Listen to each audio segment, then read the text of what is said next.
Hey everyone, welcome back to Remember This Tech. You see some parts behind me that can only mean one thing. We're going to start a new computer build. And today, that computer build is going to be based on the Asus Z790 chipset motherboard. And to go with that, we've got an i7-13700K chip with 8 performance cores and 8 efficiency cores. This should provide plenty of power for all my needs for video editing and a little bit of gaming.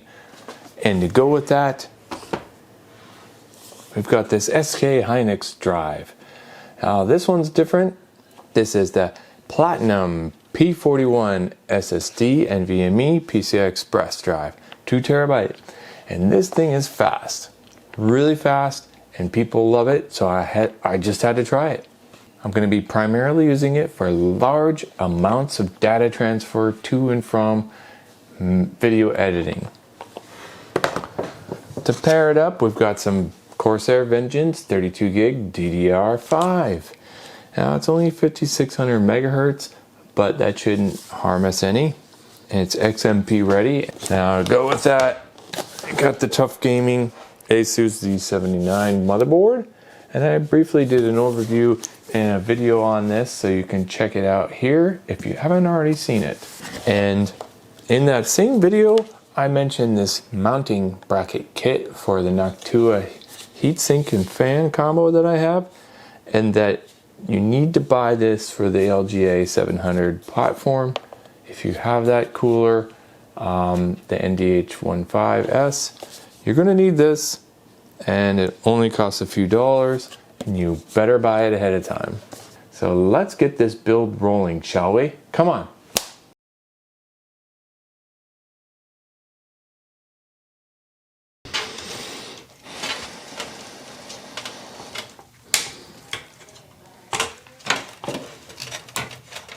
First thing we do is pull all the power cords and cables out and get ready to remove everything and transplant what I'm keeping in the new build into the old build. Get everything out as quick as possible, but I need this board and everything else for a new build, so I have to use the NVMe's for the new build too. And this right down here is really hard to get to. If you can see this right here, it's the release switch for the darn video card.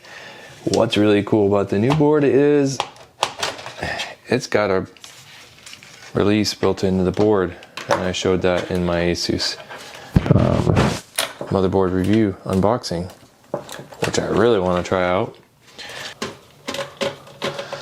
We want to go fast with this.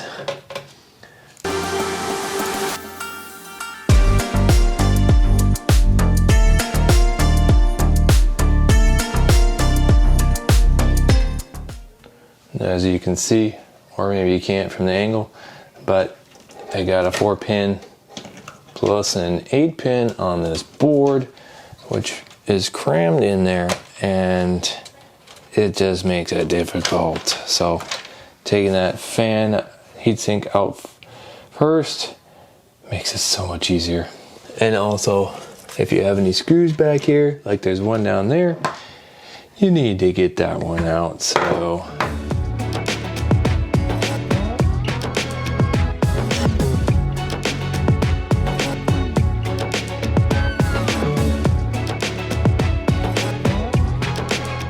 out with the semi-new old and in with the new.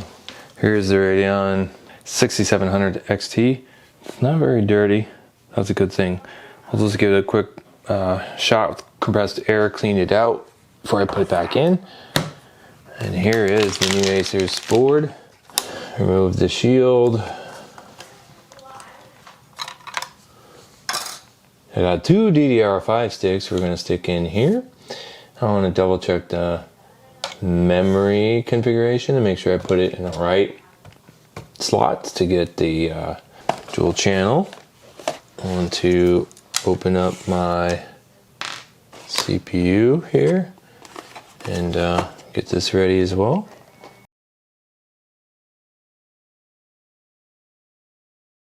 Just release the clip here, pull up the retention bracket, which is reversed compared to some others here. And then look for the arrow notch down in the side and get your Intel chip out. Try not to touch the surface of the chip, but at the same time, this is the i7-13700K. First time using anything this powerful of an Intel chip for a while. It's in, and then secure it down, all right? And then just get it with the clip. Seems tight, but it's supposed to be in there that way.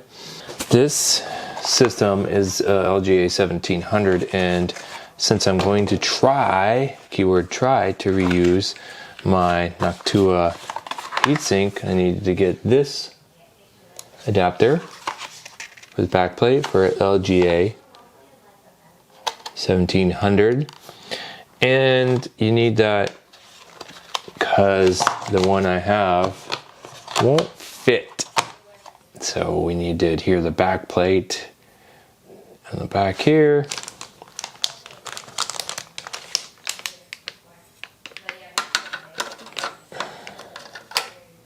Like that. Turn it over. And then it comes with these new brackets, of course. Do not put them on backwards.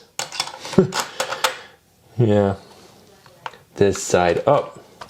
And then we have some stanchions here and some screws. And hopefully it fits like a glove. And don't forget, put your stanchions on before you put on the brackets. Slam those on. Put your brackets down. Right? Right?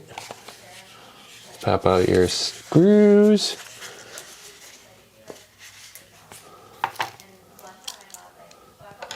And tighten them down.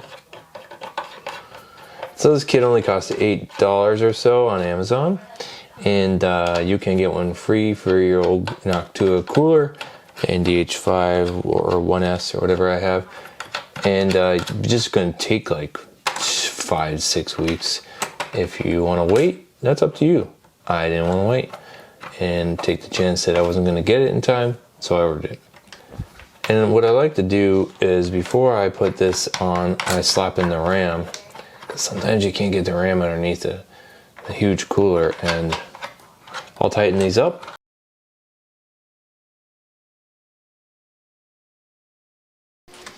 Got my DDR5 coming out of the package. Check it out. Let's flip it over and let you see what it looks like.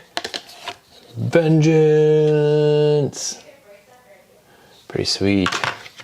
Pretty sweet. So I need to put these into A2 and B2. A2 and B2 for dual channel, because I'm only using 2. But and satisfying click. I need to take these off too, so I can swap over the NVMe's in the system. Let's get to that. Pull open the SK Hynix Platinum. There you are. This doesn't come with a heatsink. People say you don't technically need one, but I've also read that it gets very hot, so yeah. Now I'm not going to put this as the primary boot drive. Some people say, oh, you should use the primary boot drive because blah blah blah. No, because I need to transfer huge volumes of video files. I mean gigabytes and gigabytes for running and editing, so I'm just going to populate the NVMe slot here.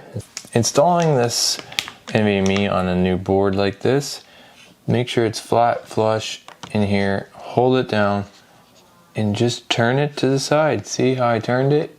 And turn it back and open it. and turning it to the side is latched. That's all you do. No more screws, no more losing them. That little latch. How long it'll last, how long before it breaks or doesn't break, I don't know. But that is cool, and that is a nice feature that I really like so far. Oh, and I showed you this in my other video. This opens and closes the latch for the video card, so you don't have to reach in little tiny spots and get a screwdriver in there and jam it and try to open it. That is cool too. Let me pop out these and populate the other 3 NVMe's. That's right, going into this board.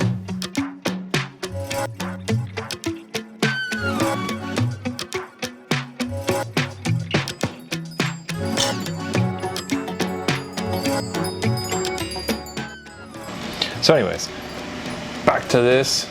Remove the thermal tape from the back of this heat sink, and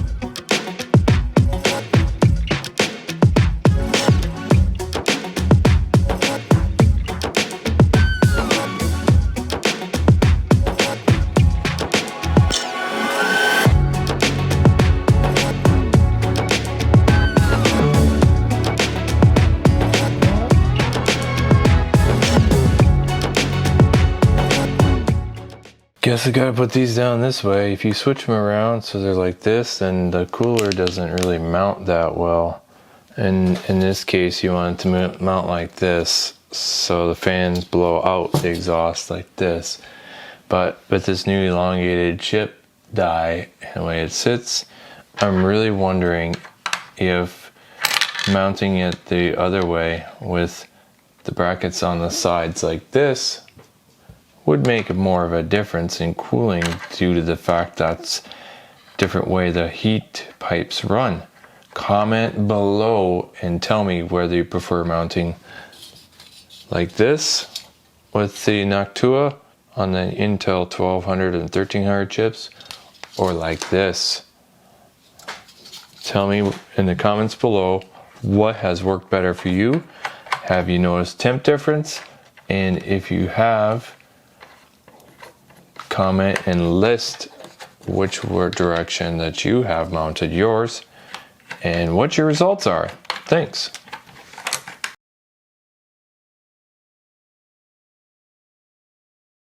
Before you secure your pan heatsink, if you got tight connections like this, put your connections in to the motherboard so that you can get in there without destroying your fingers, and then you can go from there. Once you got this crazy power plugs in a stupid location, they should really put these like over here or over here where there's plenty of room. Why do they leave them up here? Reconfigure the VRM or something. I don't know, shift it over, you know, but whatever, that's the way they're doing it. So plug in the rest of your little cables. Here's a fan header here, here's another fan header, and then all right, everything is plugged into the motherboard. Fans, screws in place to hold the motherboard down, and we're gonna get this CPU fan and heatsink in place.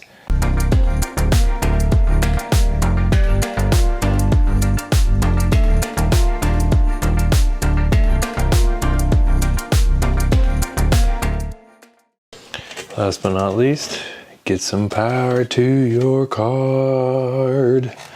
Got plenty here with the PCI Express. We're almost done. And the next step after this is to power on. So let's button it up and test it. Got the old test setup back. System's up over here. Just press the power, hit the post. All right, BIOS comes up, it sees the chip. Excellent. Memory's running lower than it should be. It's at 5300. Should be at 56, so I'm gonna have to enable XMP. Sees the chip, didn't have to flash the BIOS. Excellent. XMP enabled. Let's see if we can't do this. And save and exit. Was like in Asus has wrong voltage. It's higher than it should be. It's supposed to be 1.3 volts. It's 1.385. It may not seem like a lot, but I think it's gonna cause undue heat on the system. I want to try to put it down to the recommended Intel voltage, CPU voltage at 1.3. I'm trying to find out how to do that. Let's see. Should be a cache and core voltage here. So now that we've got the i7-13700K system up and running and Windows installed, it's time for some benchmarks.